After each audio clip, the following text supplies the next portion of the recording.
ការពារបានទៅហើយបញ្ជូនមកជាថ្មីបាទនេះគឺមិន offside ទេបាទមួយស្មើតាមដេញបិទខ្សែការពាររបស់ ISI បាទស្លាប់ស្ដាំបាទរបស់ខាងគ្រីវងបញ្ជូន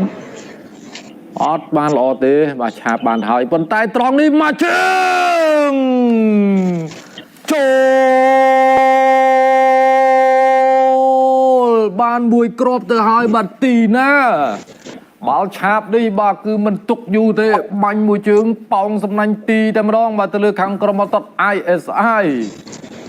បាទចាំមើលរូបភាពយឺតបាទគឺជាការប្រេះបាល់បាទដែលដាក់សម្ពាធទៅលើតំបន់បាទគ្រោះថ្នាក់ខាងក្រុមបាល់ទាត់ ISI បាទយកបាល់ទៅសុទ្ធបាននេះបាទគាត់បញ្ជូនហើយបាទដំបូងគាត់បាត់បាល់បាទទៅពេលដែលបាត់បាល់គឺគាត់ដេញទៅយកបាល់គាត់ដេញទៅយកបានមែនបាទហើយក៏គាត់អត់ទប់ទេបាល់គឺដាក់មកជើងមិនទំហឹងបាទគឺចូលទីបានសម្រេចមែន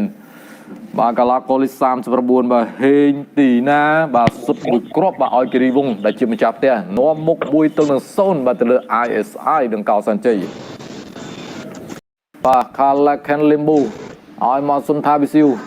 បញ្ជូនឲ្យក្រោយឡាខេនលីមប៊ូនេះបាទកាឡាកូនេប៉ាល់បងប្អូន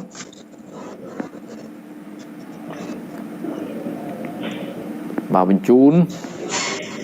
កេនតារ៉ាបាទ first touch បានល្អទៅមុខទៀតកេនតារ៉ាស្រូមកត្រង់នេះ2-0បានសម្រាប់ឲ្យដាល់នីម